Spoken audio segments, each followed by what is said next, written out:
จะได้ลูกผียิงอย่าบอกมันยิงประตูจากประตู99ประตู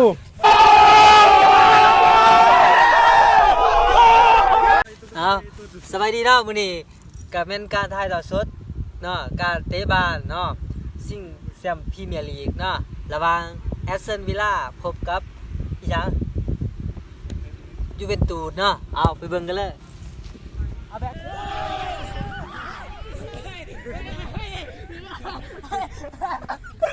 โอ้ยโดนไปโดน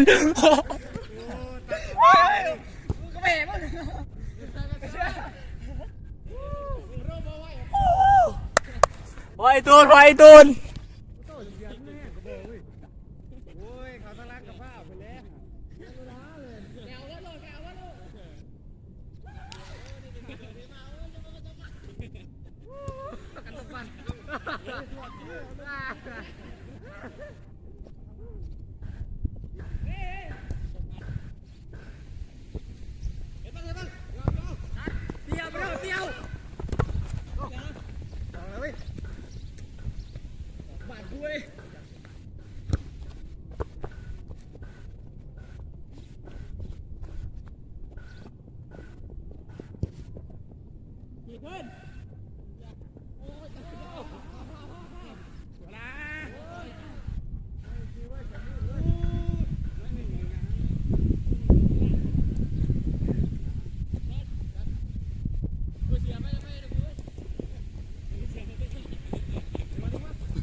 มึงก็เบะไป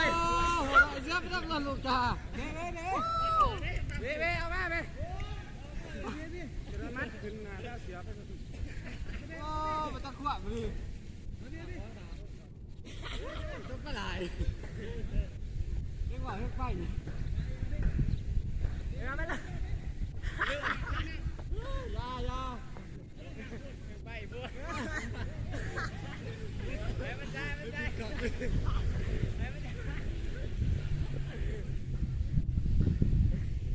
ปัญหามึงก็ไปเอาเสือไปเท็ดชั่วร้ายว่านะอย่าเอากระดูกขาพ้นขาจะตัดออกได้หรือเปล่าขาตัดเท็ดชั่วร้ายได้ใช่มาก้อยพี่เสือจะนี่น่าหยอกปะเนี่ยโอ้ยืดก่อนครับ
อยดูดิ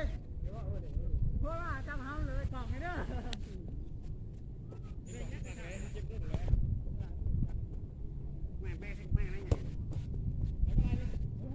จี้เขา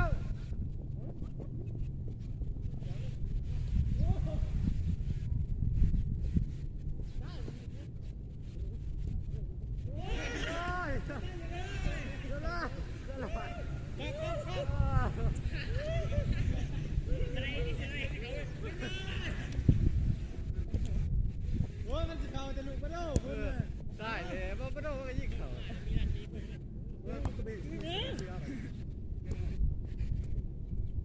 หน้าไปเหรอเชื่อตำรวจหน้าไป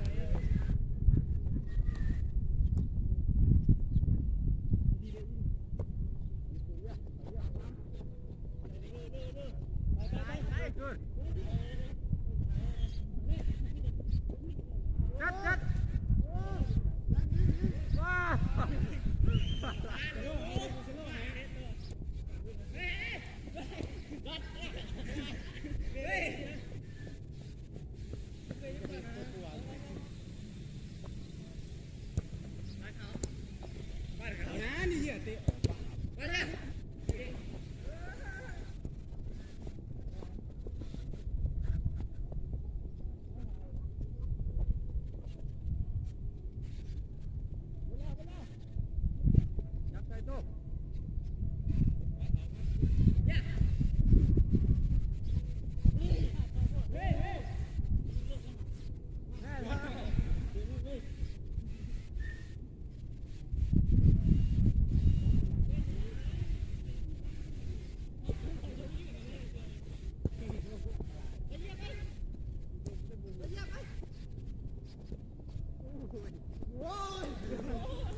บอกว่าเสียบ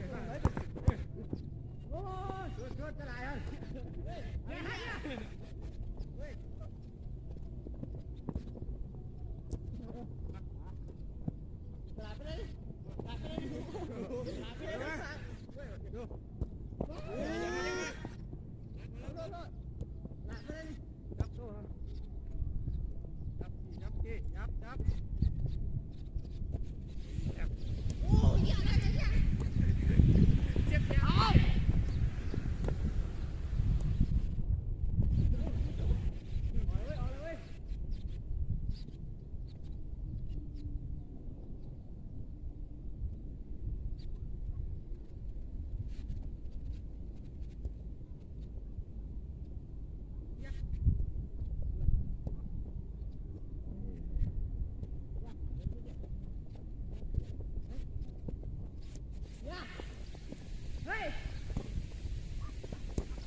สัมผัสเลยที่ไปสัมผัสประหลาดไหม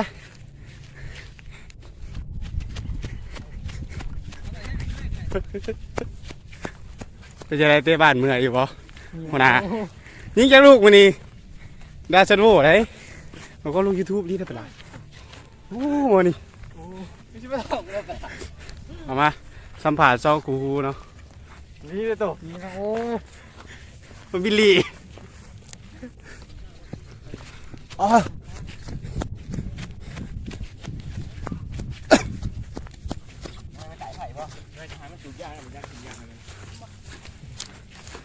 จะได้นิ่งแค่ประตูมันนี่เมื่อยอยู่บ่เดินไปลงเสร็จแล้วจะประตูมันนี่ เกือบชั่วโมงเว้ย17 นาทีมานี่เนาะดาวยิงสูงสุดแล้วนิวเยียร์ยิงจะประตูบ่นี่ 3 เอซิด บ่ได้ยิงบ่ประตูเนาะยิงจะประตูประตู วันนี้ยิง สิจบคลิปสำนี้เนาะสัมผัสปลายก็จะได้ลูกผียิงอย่าบ่มื้อนี้ ยิง ยิงไปตัวจบประตู 99 ประตู 99ประตู ไม่ว่าบ่มือเว้ย โอ้ยสัมผัสดีนี่บักฮานี่ สัมผัสแม่มเนาะจะได้ ไอ้มือไอ้หมดนี่ ยิงอยู่บ่ได้มื้อนี้ บ่ได้ยิงผู้ชาย อยู่สัมผัสมุกกะเบะดีกว่าดีมักนี่แหละกวนนี่มุกกะเบะกวนเข้ามาเตะบ้านฮะ